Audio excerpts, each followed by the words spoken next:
Je me sentais comme une petite naine qui s'assoyait sur son lit. Donc, OK, on est là ce soir pour vous parler de la passation de la chefferie. Parce que, bon, ça fait longtemps que vous en entendez parler, puis c'est important qu'on fasse le point avec vous là-dessus pour que ça mijote dans votre esprit, à savoir, est-ce que j'ai le goût de m'inscrire comme chef? Tilou. Est-ce que vous croyez avoir ce qu'il faut pour être chef? Donc, on va vous faire un petit résumé de c'est quoi être chef des jeux de la communication. Premièrement, je vais vous parler des implications, en fait, qu'est-ce que vous avez à faire en tant que chef. Donc, au niveau des tâches, on ne se cachera pas, c'est vraiment énormément de travail d'être dans la chefferie. C'est une très belle expérience qui vous apporte beaucoup, qui vous fait apprendre beaucoup sur vous-même, beaucoup sur vos capacités, dans le fond, dans votre vie professionnelle tout court, là, parce que vous voyez vraiment ce que vous êtes capable de faire. Mais il faut être conscient de tout le travail que ça implique. Donc, premièrement, il faut comprendre que d'être chef, c'est pas juste de septembre à mars. Il y a beaucoup de gens qui peuvent penser que c'est juste le temps des pratiques, le temps de la compétition, mais non, vraiment pas. À la minute que vous êtes élu en mai, jusqu'en mai suivant, quand vous avez en fait la prochaine chefferie qui prend la place, vous avez beaucoup de travail à faire, beaucoup de travail caché que les délégués ne voient pas. Donc l'été, énormément de recherche de partenariats et de mentors à faire, parce qu'on va se le dire, c'est malheureusement pas renouvelable automatiquement d'une année à l'autre. Donc il faut vraiment recontacter tous les mentors, tous les partenaires financiers, pour voir s'ils veulent continuer en fait. Puis il y a beaucoup de mentors d'une année à l'autre qui veulent pas nécessairement se réimpliquer parce que c'est beaucoup de travail. Donc il faut trouver des nouveaux mentors, contacter des gens, etc. Ensuite de ça, évidemment, il y a les médias sociaux qu'il faut toujours tenir à jour. Oui, on est trois pour le faire, mais c'est quand même toujours des notifications qui apparaissent sur votre cellulaire, en plus de celles que vous avez vous-même sur votre Facebook, Instagram, Twitter, LinkedIn. Pensez-en, là, les courriels qui rentrent à profusion. Donc, il faut être conscient de ça. Il y a énormément d'activités de financement aussi à organiser et auxquelles vous devez prendre part parce qu'on ne se le cachera pas pour motiver les délégués à participer aux activités de financement. Il faut qu'on soit là en tant que chef. Donc, que ce soit là, les lavotos l'été, travailler au Grand Prix comme bénévole, organiser les parties, le full moon, etc., les barbecues à la chasse, les ventes de bonbons, les tirages, etc. C'est beaucoup de travail. Encore une fois, ça vous apporte beaucoup au niveau personnel et professionnel parce que vous apprenez vraiment à gérer, justement, monter une activité de financement. C'est un peu de l'événementiel en même temps, donc c'est bien, mais c'est beaucoup de travail. Vous avez aussi les réunions et dimanche mandat à organiser. Donc, ça se monte pas toute seule, ces petites réunions-là, puis ces dimanches mandats-là. Cette année, on a eu la chance d'avoir l'aide de Camille et Laurence qui ont fait les mandats pour nous aider. En effet, parce que tous les mandats de pratique pour les épreuves à pitch, toutes les pratiques tout court, en fait, là, c'est très long à écrire, très long à monter. Puis souvent, en tant que chef, on manque de temps. On a déjà les ordres du jour à faire, café, thé à aller chercher. Donc, ouais, c'est ça, les juges, trouver les juges, etc., organiser tout ça. En plus de faire nous-mêmes nos pratiques d'épreuves, puis répondre aux questions des délégués qui sont en train de pratiquer leur épreuve. Donc, c'est beaucoup de travail. Il y a également le budget à gérer, environ un budget de 30 000 $ pour l'année. Donc, ça ne se gère pas tout seul. Plein d'allers-retours à la caisse, faire des chèques, etc., regarder tout ça. Puis, la période d'entrevue aussi, qui est une grosse partie du travail de chef. Donc, monter les formulaires, évaluer tout le monde, regarder les CV, c'est beaucoup de temps de lecture. Puis, passer toutes les personnes en entrevue, là, c'est un gros 2 semaines de pas de temps libre. Tout le temps libre que vous l'avez, ça se prend pour les entrevues. Donc, ça vous donne un peu une idée des implications qu'il y a au niveau de chef. Il y a beaucoup d'autres choses qui viennent avec ça. Mais juste être conscient, en fait, que c'est une très belle expérience d'être chef, mais il y a beaucoup de travail à faire et il faut être prêt à ça. Donc, Sarah va poursuivre avec quelles sont les qualités d'un bon chef. Vous vous demandez si vous êtes capable d'être chef. Ben moi, je vais vous dire en tout cas ce que ça prend, puis vous verrez rendu là. Ben, en fait, premièrement, c'est sûr qu'il faut que vous fassiez ça pour vous. Pas pour vos amis, pas vous présenter à 2, à 3, peu importe. Faut pas vous dire je fais ça parce que cette personne-là est là. Faut que vous vous dites je fais ça parce que moi je vais acquérir beaucoup de connaissances personnelles et très professionnelles en fait. Et parce que ça vous tente.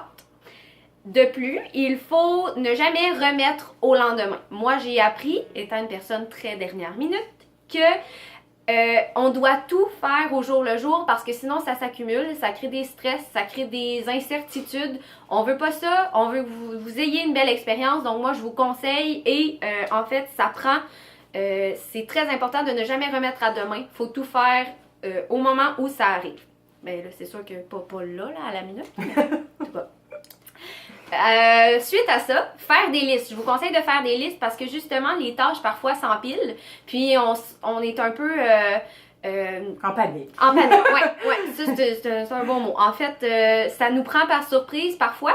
Puis, si on fait des listes, on prend connaissance, en fait, tâche par tâche, elles sont toutes réalisables. C'est toutes faisables. Puis, on est tous des êtres humains. On a tous les mêmes, on a tous des capacités différentes. Si on prend, ça va avec le prochain point, il faut énormément prendre en compte ses capacités. On est tous ici pour s'entraider. La chefferie, on est 3 personnes, on est une équipe de 3 personnes. Puis si on n'est pas là pour s'aider, ben en fait, ça c'est une autre chose. Si vous n'êtes pas là pour aider vos co-chefs, ben vous êtes pas là.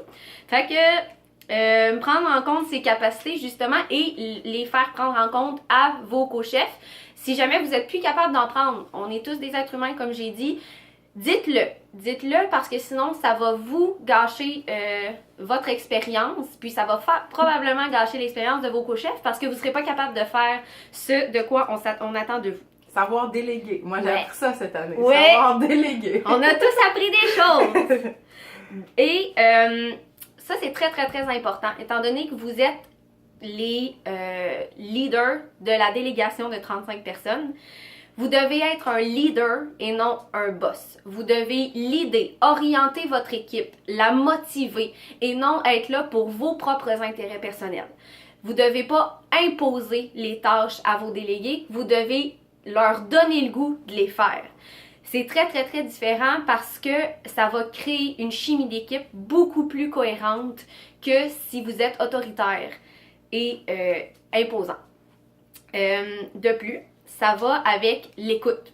Si vous êtes un leader, vous devez être capable d'écouter parce que votre délégation, il y a 35 personnes là-dedans. C'est pas parce qu'ils sont pas chefs qu'ils ont rien à dire puis ce qu'ils ont à dire, c'est pas important. Tout le monde, ce qu'ils ont à dire est important. Faut tout prendre en compte. Puis, à 35 têtes, on est mieux qu'à 3 têtes. Fait que c'est tout le temps important. D'ailleurs, c'est réciproque. La délégation doit faire preuve d'écoute aussi. Donc, c'est une relation mutuelle. En plus, surtout entre nous 3, il faut se parler et se respecter parce que sinon l'année va être longue. Donc, si vous vous parlez pas, puis on s'en est très très très rendu compte quand il y a quelque chose qui va pas. Faut pas se dire je veux pas brimer les sentiments, faut se dire je vais le dire, on va régler les choses puis on va passer outre. Parce que 1 an, c'est long à se dire je vais gérer ça, je vais gérer ça, je vais prendre sur moi, puis on devient pas une équipe comme ça parce qu'on garde tout pour nous. Donc, pour créer une cohésion d'équipe, se parler et se respecter. Donc, voilà ce que ça prend pour être chef. Très bien dit. Maintenant, je vais vous expliquer un peu le processus qui va mener à élire les trois prochains chefs. Premièrement, on va vous laisser un peu de temps justement pour bien mijoter si vous êtes prêts à relever ce défi-là. Donc, on va ouvrir les candidatures. Salut Nala. Le 15 avril, vous allez pouvoir commencer à appliquer. On n'embarquera pas là, dans le sujet en long et en large, mais si vous allez devoir écrire une lettre, on va vous dire quoi intégrer dedans. Puis le 30, chez Sarah, il va y avoir une soirée là, de passation de la chefferie. Donc c'est là qu'on va tous voter pour les 3 nouveaux pilotes de cette délégation. Parlant de vote, c'est un message qui s'adresse à tout le monde, là, aux 35 personnes, 37 avec les Morennes. Et les 3 personnes qui vont diriger la délégation, qui vont être chefs, c'est 3 personnes qui vont avoir été élues parce qu'ils vont avoir des qualités perçues comme des leaders, qui vont avoir des qualités pour continuer sur la belle lignée de l'UQTR qui fait très bien là, au cours des dernières années. Donc, on vous demande pas de voter pour votre ami parce que vous l'aimez, parce que vous trouvez qu'elle est fine, ou au contraire, de ne pas voter pour quelqu'un parce que vous ne l'aimez pas nécessairement. Il faut vraiment voter pour les 3 personnes que vous voyez à la tête de la délégation qui vont faire en sorte de tirer dans la bonne direction. Donc, ça, c'est très important de ce côté-là. Puis, pour terminer, sur une note un peu plus sentimentale, la chefferie, c'est vraiment quelque chose de rough par moment, quelque chose de vraiment demandant, mais également qui est très agréable. Tu passes par plusieurs gammes d'émotions. Je veux dire, les trois, on est rendu très proches. On a passé, oui, on s'est obstiné souvent, c'est normal, ça va vous arriver aussi, mais aussi on a eu des moments de fierté, des moments de bonheur indescriptibles. Puis, Sarah et Kate, c'est vraiment rendu des très bonnes amies. Puis, c'est sûr qu'on va continuer à se voir et avoir une très bonne relation là, dans les prochaines années. Puis, c'est ça. Allez-y, ayez pas peur de foncer. Croyez en vous. On a tous un peu une aptitude de leader, chacun en vous. Puis, pour terminer, c'est ça. Il n'y a rien de plus satisfaisant de voir le beau travail et du trio que vous faites, mais de voir que la délégation avance. Honnêtement, le sentiment de fierté de vous avoir vu vous développer tout au long de l'année, le sentiment de vous avoir vu gagner des médailles, c'est vraiment incroyable. Puis on recommande l'expérience à tout le monde. Ça nous en apprend beaucoup sur soi-même, comme Kate l'a dit tantôt, et sur comment travailler, être plus professionnel également. Donc, y avait-tu d'autres choses à rajouter? Ça fait pas mal le tour. Donc, on vous revient avec plus d'informations au courant des prochaines semaines sur le contenu de la lettre que vous aurez à écrire pour ceux qui veulent appliquer pour la chefferie. Puis, on se revoit au post-jeu la semaine prochaine. Oui. Bye bye. On vous aime!